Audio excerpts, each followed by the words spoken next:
Hygiene point YouTube channel. तो प्यारे बच्चों, आज का हमारा जो टॉपिक है वो जनरल ऑर्गेनिक केमिस्ट्री का है, जिसका नाम है हाइपर कॉन्जुगेशन। और भाई किसी भी कंपटीशन को अगर आपने भर रखा है तो उसके लिए हाइपर कॉन्जुगेशन का आना बहुत ज़्यादा जरूरी, वरना आपके एक दो क्वेश्चन तो जाने वाले हैं। तो हमारा जो आज का टॉपिक हम लोग स्टार्ट करते हैं बिना टाइम को वेस्ट करे, जिसका नाम क्या है बेटा, हाइपर कॉन्जुगेशन। और कौन कौन से एग्जाम्पल्स हैं यहाँ पर मेरे पास हाइपर कॉन्जुगेशन प्रीडोमिनेट करता है एट आई इफेक्ट, वो भी देख लेंगे हम लोग। तो मेरे पास क्या है हाइपर कॉन्जुगेशन में, क्या सिस्टम आपको एक ध्यान रखा है, बिल्कुल सिंपल सा सिस्टम मेरे पास है। अगर कहीं पर किसी भी कंपाउंड में कार्बन डबल बॉन्ड कार्बन बना है, मेरे पास किसी भी कंपाउंड में कार्बन डबल बॉन्ड कार्बन बना है और इसके बगल में अगर बेटा अल्फा कार्बन है, क्या है अल्फा कार्बन, डबल बॉन्ड के बगल में जो जस्ट कार्बन उसका नाम अल्फा कार्बन होता है। और अगर इस हाइड्रोजन पर मेरे पास इस कार्बन पर मेरे पास अगर H लगा है, तो ऐसी स्थिति में कंपाउंड में हाइपर कॉन्जुगेशन की स्थिति बनती है। या फिर मेरे पास कोई कार्बोकेटायन बना हो, उसके बगल में आपके पास अल्फा कार्बन हो और अगर इस पर भी हाइड्रोजन लगा है तो मेरे पास हाइपर कॉन्जुगेशन की स्थिति बनती है। ठीक है ना, मतलब दो प्रकार की मेरे पास कंडीशंस हैं हाइपर कॉन्जुगेशन। कौन कौन से मॉलिक्यूल्स देते हैं, कौन कौन से कैटायंस देते हैं। एनायन कभी भी हाइपर कॉन्जुगेशन नहीं देता है, मतलब किसी कार्बन पर अगर नेगेटिव चार्ज होने वाला है तो वो कभी भी क्या नहीं देगा, हाइपर कॉन्जुगेशन नहीं देगा। या तो मेरे पास कार्बन डबल बॉन्ड कार्बन हो, उसके बगल में अल्फा कार्बन हो और उस पर अगर हाइड्रोजन लगा होगा तो वो हाइपर कॉन्जुगेशन देगा। या मेरे पास कोई कार्बोकेटायन है, इसके बगल में अल्फा कार्बन हो और उस पर अगर H लगा होगा तो वो भी क्या देगा, हाइपर कॉन्जुगेशन देगा। अब इसमें होता क्या एक्चुअल में वो देख लेते हैं, आप नोट करते रहिएगा। मैं अपनी सारी बात जितनी भी बात है वो 15 मिनट के अंदर कंप्लीट कर दूंगा। ठीक है ना। अब देखिए भाई, मेरे पास अगर कहीं पर C+ लिखा है, कार्बोकेटायन है, बगल में इसके अल्फा हाइड्रोजन है, इसके पास 3 बॉन्ड और पूरे होंगे, इसके पास 4 बॉन्ड होंगे। ठीक है, इस तरह का सिस्टम आप पहचान लीजिएगा। बगल में जो अल्फा H है, इसके इलेक्ट्रॉन यहाँ पर इसकी डिफिशियंसी को, जो कार्बन पर इलेक्ट्रॉन की कमी है बेटा, इसको पूरा करने के लिए इसके अल्फा इलेक्ट्रॉन के जो बॉन्ड के H है इलेक्ट्रॉन्स हैं वो यहाँ पे शिफ्ट हो जाएंगे और C डबल बॉन्ड C हो जाएगा, ये बन जाएगा H+। और इस घटना को हम लोग केमिस्ट्री में क्या बोलते हैं, हाइपर कॉन्जुगेशन। और कहीं ना कहीं आप देख सकते हैं जो पॉजिटिव चार्ज कार्बन पर था वो किस देर के लिए किस में आ गया, हाइड्रोजन पर आ गया। इस वजह से मैं बोल सकता हूँ चार्ज का डिलोकलाइजेशन हो गया। और अगर कहीं पर भी कोई चार्ज अगर डिलोकलाइज होता है तो सिस्टम की स्टेबिलिटी कहीं ना कहीं क्या होती है, इंक्रीज होती है। मतलब जैसे जैसे जितनी ज़्यादा स्थानों पे आपका पॉजिटिव चार्ज या निगेटिव चार्ज स्टेबलाइज रेजोनेंस करके आएगा, उतना ही ज़्यादा सिस्टम में स्टेबिलिटी आएगी। ठीक है ना। ये तो घटना हो गई आपके कैटायन में हाइपर कॉन्जुगेशन। अगर मेरे पास C डबल बॉन्ड C हुआ, अगर मेरे पास C डबल बॉन्ड C बगल में अल्फा H है, अगर इस तरह का सिस्टम है तो इसमें कैसे हाइपर कॉन्जुगेशन होगा, पहले ये बॉन्ड इधर टूट जाएगा। ठीक है ना, ये बॉन्ड जब इधर टूटेगा तो इस वाले कार्बन पे 2 electron charge minus, single bond इस वाले कार्बन पे चार्ज आ गया प्लस। आप देखिए वही स्थिति बन गई जो मेरे पास पहले थी। अगर डबल बॉन्ड हुआ तो ये डबल इधर शिफ्ट होगा, तो यहाँ नेगेटिव, यहाँ पर क्या आएगा, पॉजिटिव चार्ज। ठीक है, अब इसके बाद चूंकि यहाँ प्लस आ गया तो इसकी डिफिशियंसी को पूरा करने के लिए ये इलेक्ट्रॉन यहाँ शिफ्ट होगा और फिर से वही डायग्राम बन जाएगा। ये कार्बन ऐसा रहेगा, यहाँ पर C डबल बॉन्ड C ये मेरे पास हो गया, इसके बाद डबल और ये हो गया H पर पॉजिटिव चार्ज। तो ये भी घटना मेरे पास हाइपर कॉन्जुगेशन की है। मतलब डबल बॉन्ड के बगल में अल्फा कार्बन हो, उस पर अल्फा H लगा होना चाहिए। या मेरे पास कार्बोकेटायन अगर आता है उस पर भी बेटा अगर अल्फा H होता है तो वो भी मेरे पास हाइपर कॉन्जुगेशन देता है। अब सीधी सी बात है कि कितने हाइपर कॉन्जुगेशन फॉर्म बनने हैं वो किस पर डिपेंड करता है, तो number of hyperconjugation form is directly proportional to number of alpha hydrogen. जितने ज़्यादा आपके अल्फा H आते जाएंगे, ठीक है, आपके पास जो भी सिस्टम दिया है उसमें जितने ज़्यादा अल्फा H होंगे उसमें उतने ही ज़्यादा हाइपर कॉन्जुगेशन होंगे और उस सिस्टम की स्टेबिलिटी भी उतनी ही ज़्यादा होगी। एक बात और ध्यान रखने वाली है कि जो हाइपर कॉन्जुगेशन है वो प्रीडोमिनेंट होता है इंडक्टिव इफेक्ट। मतलब हाइपर कॉन्जुगेशन और इंडक्टिव इफेक्ट को मोस्टली एल्किल ग्रुप वाले ही देते हैं हाइपर कॉन्जुगेशन, और एल्किल वाले ही इंडक्टिव इफेक्ट देते हैं। इस वजह से आपको दिमाग में ये रखना है कि जो हाइपर कॉन्जुगेशन होता है वो अधिक प्रीडोमिनेंट है, अधिक प्रभावशाली है in compare to inductive effect. अगर किसी भी कार्बोकैटायन की अगर आपको स्टेबिलिटी देखनी है तो वहां पर आप हाइपर कॉन्जुगेशन से देखेंगे, आप इंडक्टिव इफेक्ट का इस्तेमाल वहां पर नहीं करने वाले। ठीक, बना लीजिए फटाफट जल्दी से। अब मैं बताता हूं मेरे पास हाइपर कॉन्जुगेशन कहाँ कहाँ लगता है। ठीक, सबसे बेस्ट एग्जाम्पल मेरे पास एरोमेटिक रिंग का टॉलुइन का है।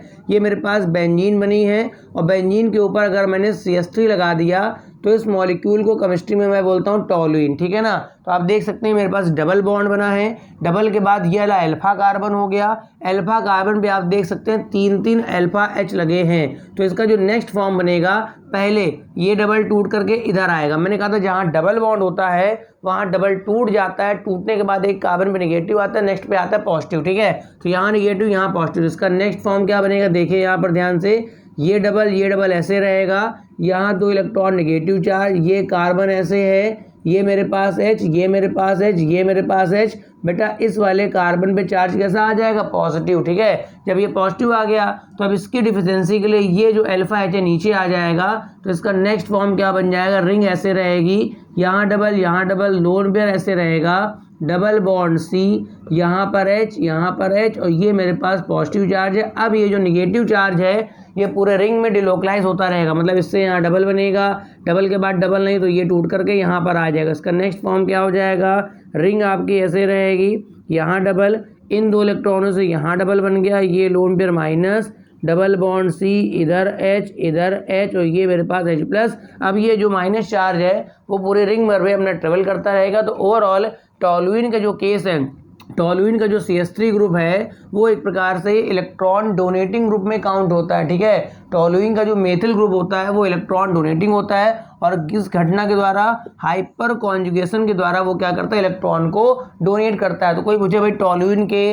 कितने हाइपर कॉन्जुगेशन फॉर्म बनेंगे, तो आप देख लीजिए कि एक अल्फा H ये है, एक अल्फा H ये है, एक अल्फा H ये है। ओवरऑल कितने अल्फा H यहाँ पर आ रहा है, 3 अल्फा H आ रहे हैं। तो इस वजह से यहाँ पर हाइपर कॉन्जुगेशन के 3 फॉर्म बनेंगे। अगर मान लो मेरे को कुछ एग्जाम्पल दिए जाएं और पूछे बताओ भैया इनमें से कौन सा, हाँ हाइपर कॉन्जुगेशन लगने पर मेरे पास जो बेंजीन रिंग है उसकी इलेक्ट्रॉन डेंसिटी का मान क्या हो रहा है, बढ़ रहा है। ठीक है, जैसे ही मेरे पास हाइपर कॉन्जुगेशन लगेगा ऊपर का बॉन्ड ब्रेक होगा, इलेक्ट्रॉन डेंसिटी नीचे जाएगी। जितने ज़्यादा हाइपर कॉन्जुगेशन के फॉर्म बनेंगे, जितनी ज़्यादा पॉसिबिलिटी होगी बेंजीन रिंग पर, उतना ही ज़्यादा निगेटिव चार्ज आएगा। जैसे मान लो मेरे पास एक एग्जाम्पल पूछ रहा है, क्वेश्चन पूछ रहा है, मैंने अपने उसमें लगा रखा है कि भाई विद एग्जाम्पल है, एक ये मेरे पास दे रखा है, अगला मॉलिक्यूल दे रखा है, उसमें मैंने क्या करा, H के बदले एक H कम कर लिया और इस H के बदले मैंने मेथिल लगा दिया। क्या लगा दिया, मेथिल। ठीक है, अगला एग्जाम्पल मेरे पास क्या लिखा है,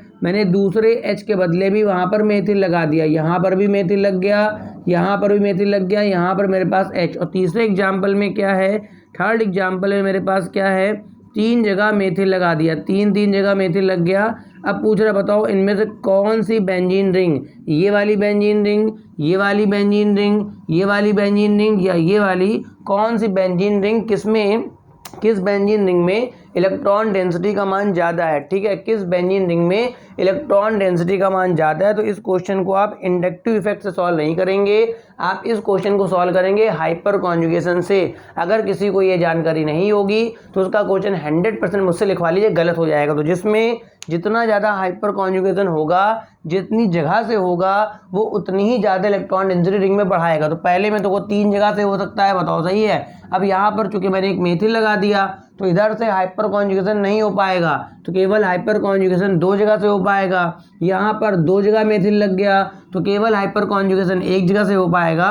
और यहाँ पे सारे मेथिल लग गए तो हाइपर कॉन्जुगेशन केवल कहीं से हो ही नहीं सकता। तो ये जो रिंग है इसमें कहीं से भी इलेक्ट्रॉन डेंसिटी रिंग में नहीं जा रही है, इंडक्टिव इफेक्ट काफ़ी वीक इफेक्ट होता है। तो इस वाले पहले रिंग की जो इलेक्ट्रॉन डेंसिटी है वो मैक्सिमम है और जो लास्ट रिंग है उसकी इलेक्ट्रॉन डेंसिटी क्या है, मिनिमम है। अगर इसकी इलेक्ट्रॉन डेंसिटी मैक्सिमम है तो यहाँ पर जो इलेक्ट्रोफाइल है वो ज़्यादा अटैक करेगा और यहाँ पे जो इलेक्ट्रोफाइल है उसका अटैक काफ़ी स्लो होगा। ऐसे पूछ सकता है कि इनको इलेक्ट्रोफाइल के अटैक करने के ऑर्डर में व्यवस्थित कर दीजिए। ठीक है, arrange the following compounds into increasing order of electrophilic attack. ठीक है, तो जिस रिंग पर इलेक्ट्रॉन डेंसिटी का मान ज़्यादा होगा उस रिंग पर इलेक्ट्रोफाइल का अटैक भी जल्दी होगा। ठीक है, तो आप देख सकते हैं यहाँ 3 जगह से हाइपर कॉन्जुगेशन हो रहा है, यहाँ पर कहीं से भी हाइपर कॉन्जुगेशन नहीं हो रहा है। तो इस रिंग में जो माइनस चार्ज इलेक्ट्रॉन डेंसिटी वो काफ़ी कम है, इस वजह से यहाँ पे इलेक्ट्रोफाइल का अटैक भी काफ़ी क्या होगा, स्लो होगा। ठीक है, उसके बाद मुझसे पूछ रहा है बताओ, मेरे को 2 फॉर्म दे रखे हैं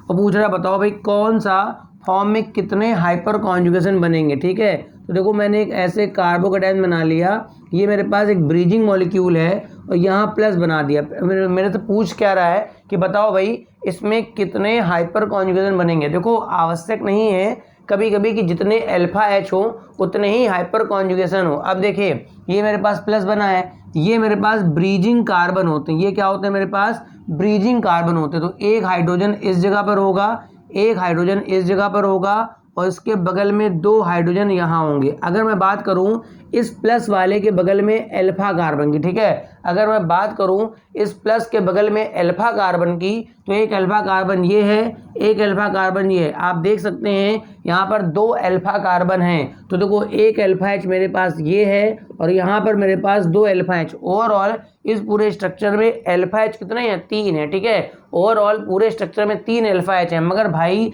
आपको अगर पता नहीं तो मैं बता देता हूँ कि जो ब्रीजिंग कार्बन होता है, ठीक है, मेरे पास जो ब्रीजिंग कार्बन होते हैं इनमें कभी भी डबल बॉन्ड नहीं बनते, ना इधर ना इधर ना इधर ना इधर। मतलब ब्रीजिंग कार्बन पर डबल बॉन्ड अलाउ नहीं होता है, डबल बॉन्ड प्लेनर होता है। जब यहाँ तुम डबल बनाओगे तो ये प्लेनर होने का प्रयास करेगा, प्लेनर हो नहीं पाएगा ये, तो ये अनस्टेबल फॉर्म बनता है। तो ध्यान रखिएगा ब्रीजिंग ऐसी कोई भी रेजोनेंस, ऐसा कोई भी कॉन्जुगेशन मत करिएगा जिसमें ब्रीजिंग कार्बन पे डबल बॉन्ड बन जाए। तो अगर आप जब इसका हाइपर कॉन्जुगेशन करेंगे ना, इसको शिफ्ट करेंगे यहाँ पर, तो यहाँ पर डबल बनेगा, यहाँ डबल बनेगा, तो इस जगह ब्रीजिंग पे आपका डबल बन जाएगा और यहाँ पर आपका कुछ देख ले H+ यहाँ ऐसे आ जाएगा।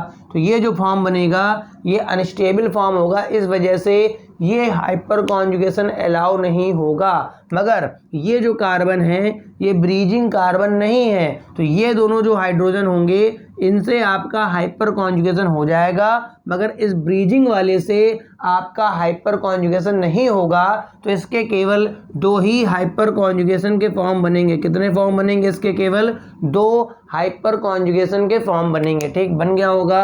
अब मेरे को यहाँ पर तो कोई क्वेश्चन दे रखा है, क्या दे रखा है मेरे को, एक दे रखा है कार्बोकेटाइन, यहाँ पर ये बेंजीन बनी है, नीचे उसने CH2+ लिख दिया है, ऊपर उसने यहाँ पर मेथिल लिख दिया। क्या लिख दिया है? मेथिल लिख दिया। ये कार्बोकेटाइन A है। ठीक है, उसके बाद मेरे पास सेकंड कार्बोकेटाइन क्या दिया उसने, यहाँ पर उसने फिर वही हरकत करी, बदतमीजी करी उसने, एक मेथिल लगा लिया, बाकी 2 H, और यहाँ पर फिर से मेरे पास कार्बोकेटाइन है, ये मेरे पास कार्बोकेटाइन B है। उसके बाद अगले में उसने क्या करा, अगले में उसने फिर से 1 H कम करके मेथिल लगा लिया, इधर भी मेथिल लगा लिया, और यहाँ पर मेरे पास H है, ये मेरे पास CH2+ है, तो ये मेरे पास कार्बोकेटाइन C है। ठीक है, और लास्ट में अगर बनाऊंगा तो मेरे पास सब जगह पे मेथिल हो जाएगा, सब जगह पे। कुछ लोग जिनको इंडक्टिव इफेक्ट पे ज़्यादा भरोसा होता है वो बेटा ये वाला क्वेश्चन गलत कर देंगे। मुझसे पूछ क्या रहा है कि इन चारों में, ये मेरे पास कार्बोकेटाइन क्या है D, मुझसे पूछ क्या रहा है इन चारों में बता दिए ज़्यादा स्टेबल कार्बोकेटाइन कौन सा है। ठीक है, तो भाई ये पॉजिटिव चार्ज है, तो इस ग्रुप में ये जो जितने ग्रुप लगा रखे हैं इसमें से जो इलेक्ट्रॉन डेंसिटी बेस्ट डोनेट करेगा, ठीक है, इन तीनों में नीचे की तरफ जो इलेक्ट्रॉन डेंसिटी बेस्ट डोनेट करेगा वो ज़्यादा स्टेबल होगा। तो आप देखिए यहाँ पर 3 अल्फा एच है, तो यहाँ पर 3 हाइपर कॉन्जुगेशन के फॉर्म बनेंगे। ठीक है, यहाँ पर 2 अल्फा एच है तो 2 जगह से इलेक्ट्रॉन डेंसिटी जाएगी, तो 2 ही हाइपर कॉन्जुगेशन बन पाएंगे। यहाँ पर 1 ही अल्फा एच है तो 1 हाइपर कॉन्जुगेशन से इलेक्ट्रॉन डेंसिटी जाएगी नीचे की तरफ, क्योंकि पॉजिटिव चार्ज है। पॉजिटिव चार्ज तब स्टेबलाइज होता है जब आप उस तक इलेक्ट्रॉन डेंसिटी पहुंचाते हैं। पॉजिटिव चार्ज तब स्टेबलाइज होता है जब आप उस तक इलेक्ट्रॉन डेंसिटी पहुंचाते हैं। तो हाइपर कॉन्जुगेशन से यहाँ 3 जगह से इलेक्ट्रॉन डेंसिटी जाएगी, यहाँ 2 जगह से जाएगी, यहाँ 1 जगह से जाएगी, यहाँ कहीं से नहीं जाएगी, केवल एक दुर्बल इंडक्टिव इफेक्ट से जाएगी। इस वजह से जो A वाला है सबसे ज़्यादा स्टेबल है और जो डी वाला है वो सबसे कम स्टेबल है। तो डी वाला जो है सबसे ज़्यादा कम स्टेबल है, उसके बाद सी के बाद बी के बाद ए। तो ये मेरे पास किस चीज़ का ऑर्डर बन गया, इंक्रीजिंग ऑर्डर ऑफ क्या बन गया, स्टेबिलिटी। तो इस क्वेश्चन को लेकर के जो लोग इंडक्टिव इफेक्ट करेंगे तो इसका चूंकि इंडक्टिव इफेक्ट ज़्यादा होता है मगर इंडक्टिव इफेक्ट एक वीक इफेक्ट होता है, इस वजह से ये वाला जो फॉर्म होगा वो कम स्टेबल होगा, क्योंकि यहाँ पर क्या नहीं बनेगा, हाइपर कॉन्जुगेशन नहीं बनेगा। तो उम्मीद है आपको ये छोटा सा लेक्चर हाइपर कॉन्जुगेशन का ज़्यादा क्लियर हो गया होगा। अब आप अपने क्वेश्चंस को किसी भी तरह से कर सकते हैं। जैसे मेरे को एक क्वेश्चन दिया गया, यहाँ पर ऐसे बना देता हूँ, यहाँ पॉजिटिव चार्ज। अब पूछ रहा बताओ भाई इसमें कितने हाइपर कॉन्जुगेशन बनेंगे। तो भाई अल्फा कार्बन यहाँ पर ये है, इस पर भी बेटा 2 H लगे हैं, इस पर भी बेटा 2 H लगे। तो सीधी सी बात है 2 यहाँ 2 यहाँ, 4 हाइपर कॉन्जुगेशन फॉर्म बनेंगे। ठीक है, अगर मैं इसी में यहाँ एक मेथिल कर लेता हूँ, ये प्लस, अब कोई पूछ रहा है तो भाई ये तो CH3 हो गया, ये CH3, तो यहाँ पर एक H और अगल बगल 2 H, तो इसमें टोटल कितने बनेंगे, इसमें बनेंगे 4 हाइपर कॉन्जुगेशन, इसमें कितने बनेंगे 3 हाइपर कॉन्जुगेशन। और अगर जैसे जैसे मैं यहाँ पर मेथिल लगाता जाऊँगा वैसे वैसे आपके नंबर ऑफ हाइपर कॉन्जुगेशन कम होते जाएंगे और इस पर्टिकुलर कार्बोकैटायन की स्टेबिलिटी भी लगातार कम होती जाएगी। इस वजह से ऐसे कई सारे क्वेश्चंस आपसे पूछ सकता है। ध्यान रखिएगा, hyperconjugation is predominant effect in compare to inductive effect. उम्मीद है आपको ये लेक्चर बढ़िया समझ में आ गया होगा। अगर आप ये पहली बार ये लेक्चर देख रहे हैं मेरे चैनल पर तो इसे सब्सक्राइब कर दिए, लाइक तो कम से कम कर ही दिया करिए, ठीक है ना, और इसको शेयर कर दिया करिए। Thank you for watching.